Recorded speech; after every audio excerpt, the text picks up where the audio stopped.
Hello, everyone. Charles Watts here. Welcome back to Inside Arsenal. It's Thursday. We are close now, everyone. We are very, very close to the weekend. Just 2 days away from Arsenal versus Crystal Palace. Lunchtime kickoff on Saturday. Hopefully, Mikel Arteta's side can give us a very nice start to the weekend and we can sit back and enjoy the rest of the weekend after a nice Arsenal win. Huge game, of course. We will talk about that a little bit later on in the show. Got plenty of stuff to discuss as well. We've got Ivan Toney. He's been speaking out about his immediate future. Of course, a player that we know that Arsenal are interested in potentially bringing to the club at some point. Got a little bit of talk about Mika Biereth, who is on the move once again, has come back from his loan at Motherwell, much to the disappointment of those at Motherwell. It has to be said. Got plenty of questions and comments from you guys. We'll look a little bit ahead to the game against Crystal Palace. They lost last night against Everton. Roy Hodgson coming in for some bit of stick from the Crystal Palace fans after that defeat at Goodison Park as well. So plenty to discuss. And we'll start with Ivan Toney, shall we? It's been the big news, I would say. Obviously, he's dominating the headlines at the moment. His ban it has come to an end. He's going to make his return to Brentford this weekend. Huge moment for him, huge moment for Brentford, of course, and a pretty big moment for the Premier League. One of the star strikers in the Premier League, obviously been out for 8 months now because of that ban due to breaking the betting guidelines in the Premier League. And he's had to sort of sit back and take a watching role for the first half of the season, but he is now back and he gave an interview to Sky Sports yesterday ahead of his long-awaited return.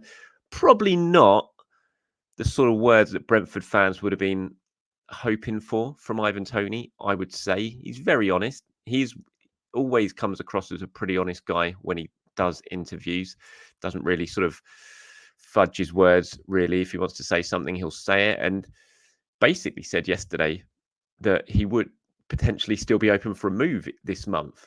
I think, looking at his words, I don't think that's going to happen. And I think he will stay and he'll absolutely will want to pay Brentford back. He's spoken about that before as well, for the trust and the faith that they've shown in him and the support they've given him while he has been banned. But he was asked about a move potentially in the summer or even in January. And he said, you can never predict when it is the right time to move elsewhere, but I think it's obvious I want to play for a top club. Everybody wants to play for a top club that is fighting for titles, whether it's this January that is the right time for a club to come in and pay the right money, who knows? But my main focus is to do what I do on the pitch and let the background work take care of itself.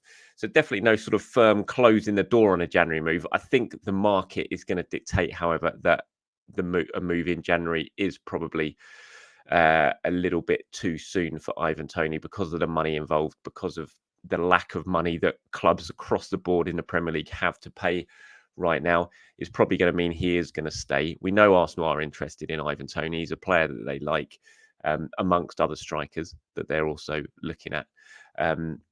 But it's always felt that if Arsenal are going to make a move for him, that the summer is a far more likely option than January. You know, nothing has changed in terms of what I've been saying all month and boring you with all month in terms of the messages we get from Arsenal, and the likelihood of doing any significant business this month is still very, very slim. And when you look at Ivan Toney and you look at the money that it's going to cost to prize him away from Brentford, then that is a big, big money. That is a significant piece of transfer business. It'd be the biggest piece of transfer business in January, without a shadow of a doubt, should he leave Brentford.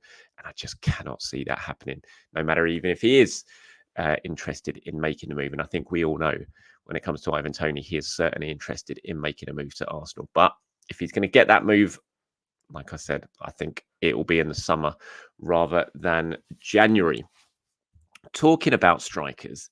Now, this I really wanted to discuss in today's show. Now, Matt Law, obviously fantastic reporter over the Daily Telegraph, very well connected with Chelsea. Chelsea, another club who are very interested in potentially bringing Ivan Toney across London. Now, Matt has done a story here on Armando Broja, who David Ornstein also reported yesterday that Chelsea are willing to let go this month. And you look at the price tag that Chelsea value Broja at, is pretty remarkable. Matt reporting that Chelsea value Broja at between 50 and 60 million pounds. This is a striker. He scored one Premier League goal for Chelsea this season. He scored 2 goals in all total this season, one in the cup, one in the league.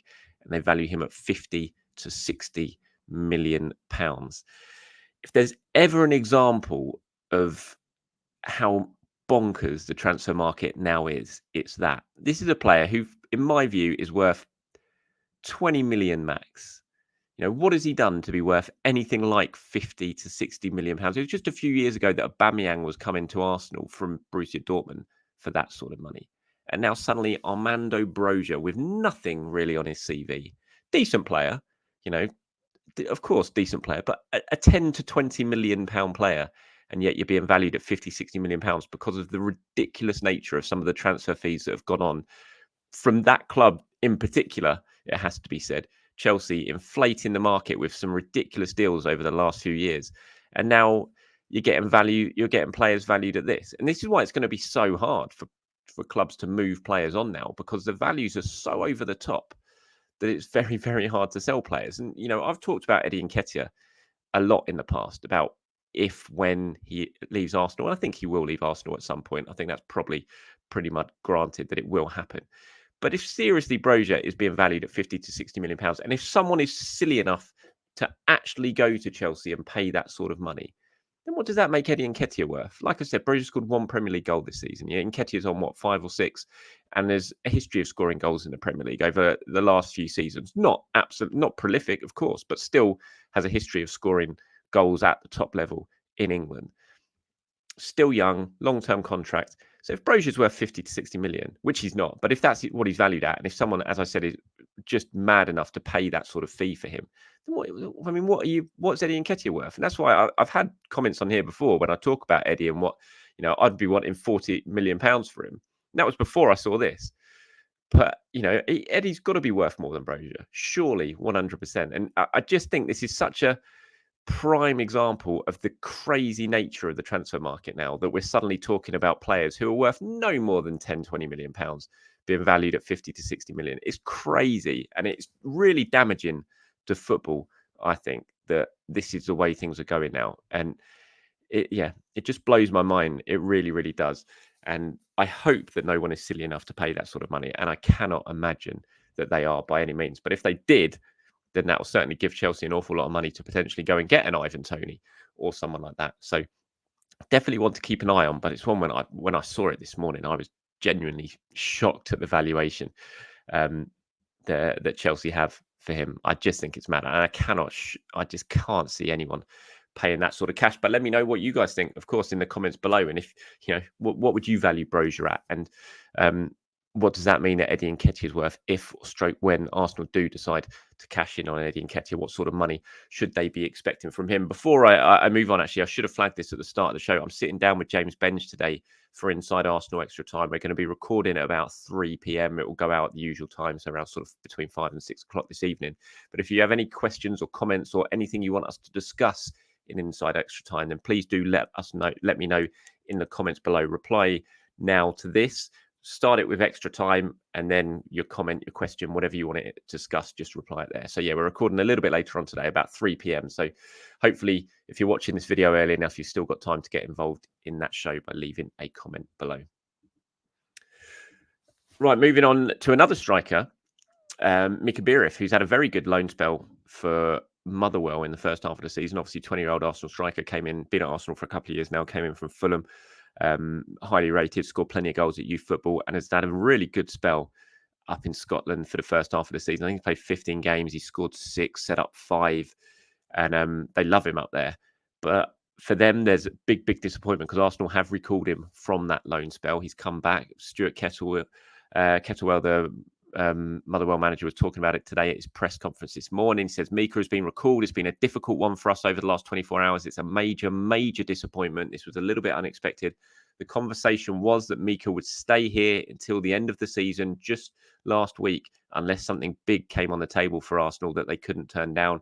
They believe there's an opportunity to send him to another club that takes him that step beyond where we are just now. Now, I expect him to end up at Sheffield Wednesday. They are keen on signing him on loan for the second half of the season. I believe talks are ongoing to get that done. The fact that Arsenal have now recalled the striker from Motherwell suggests that is pretty much a done deal, and it will happen pretty quickly. So disappointing for Motherwell no doubt, but it'll be going to be interesting to see how he gets on in the Championship. If he can continue the sort of form he's shown up in Scotland, then he'll certainly raise his profile even more down here, you would suggest, in England. So it's definitely a step up, no doubt about it. Championships a step up from the SPL.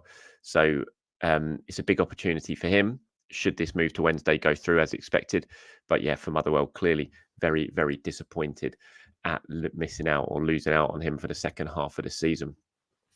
Just looking ahead to the game against Palace at the weekend. Palace going out the FA Cup yesterday, losing 1-0 to Everton. Andre Gomez, really good free kick to win that game for Everton. Palace disappointing again. Roy Hodgson booed by the Palace fans. He took off Eze in the second half, about 25 minutes to 30 minutes to go, I think, when they were losing, and he got booed by the supporters. Came in for quite a bit of stick for that decision. He came out after the game speaking about it and said, look, I understand why they're booing. I would have booed as well, but I think they would have been even more disappointed if Eze had stayed on and got injured and missed out on the Arsenal game. Hodgson made a few changes for that. He was you could see afterwards when you were listening to him, he was very sort of disappointed in the scheduling and the fact that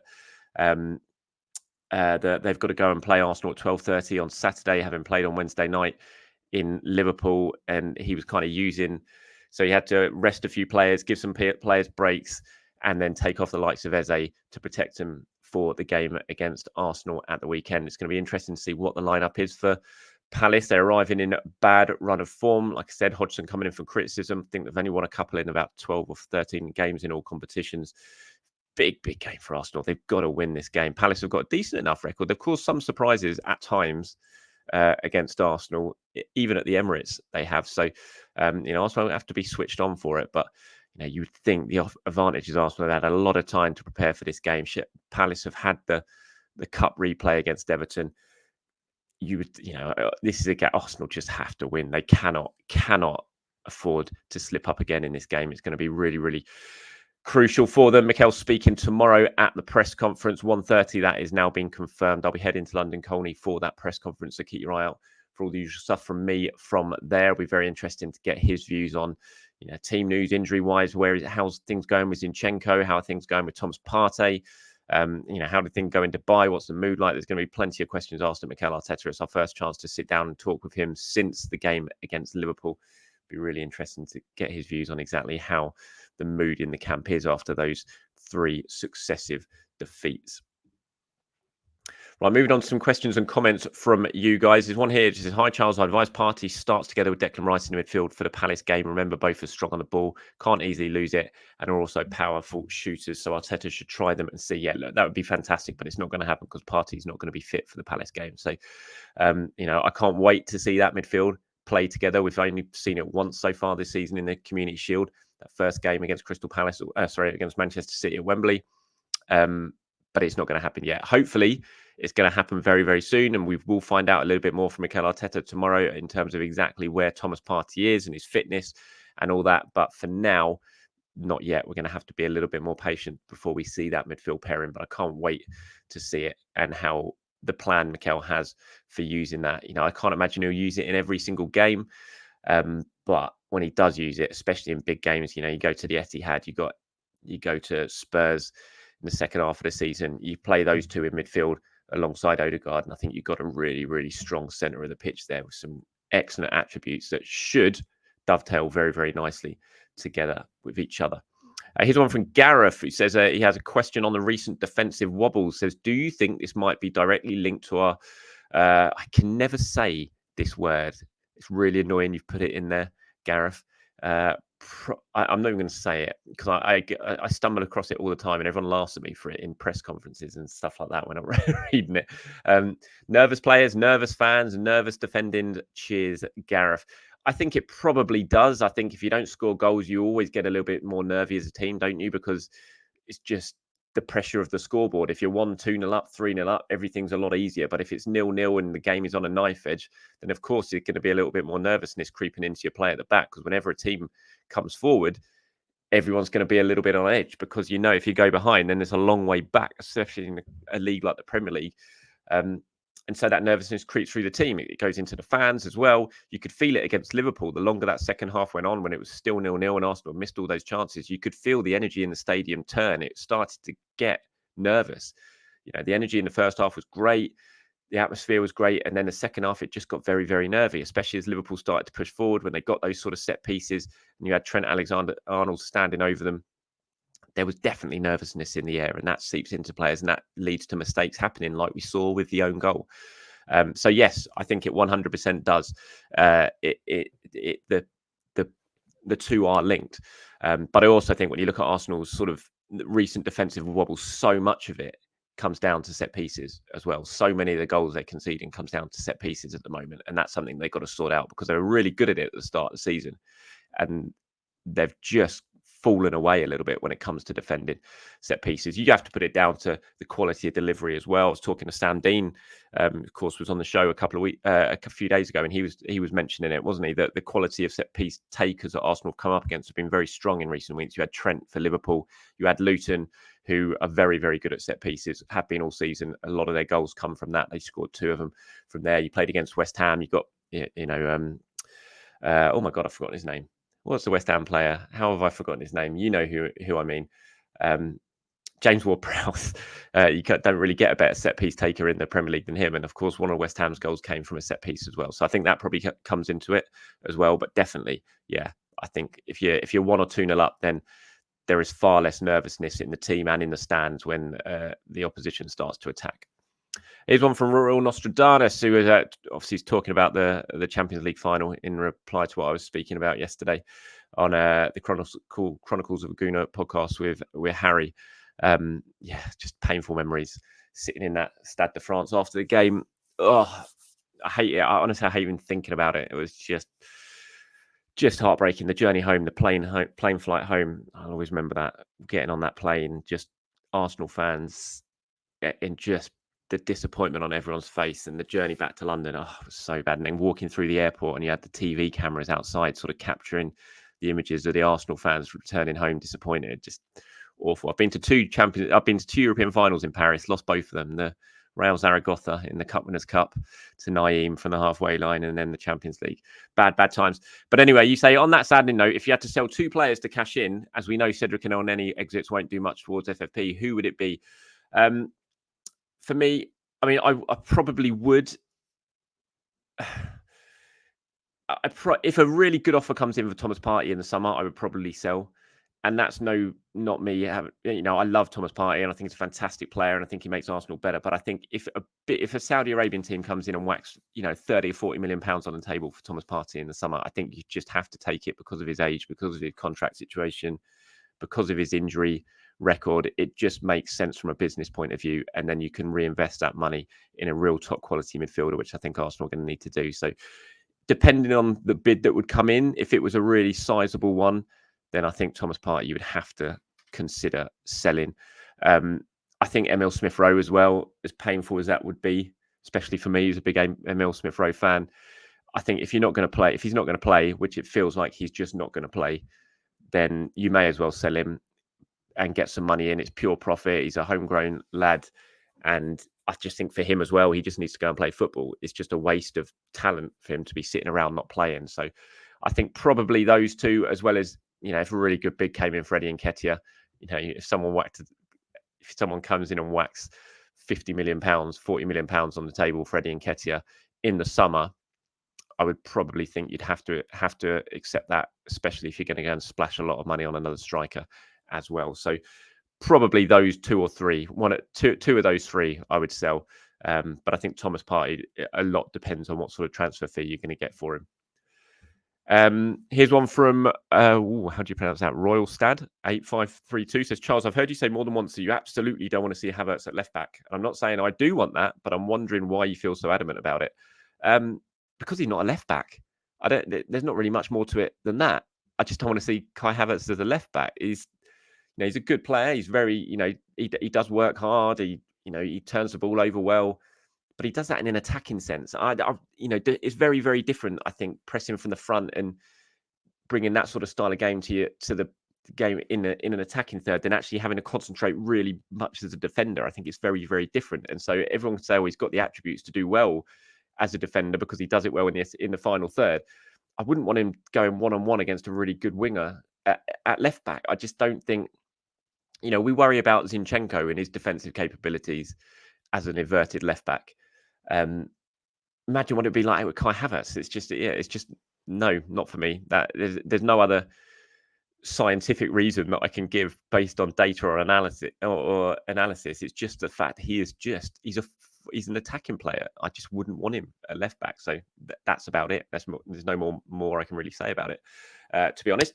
But thank you very much, everyone, for watching or listening. Of course, as usual, like I said, if you're still watching at this point, then you have a few hours to get your questions or comments or opinions in to be included in today's Inside Arsenal Extra Time show with James Benge, recording that at about 3 p.m. UK time today, which is Thursday. So if you're watching this and it's before 3 p.m. and you want to get involved, put a comment below with the word extra time at the front and then your comment, question or opinion, and we'll get it all included. Until then, everyone, have a very good Thursday. Speak to you soon. Bye-bye.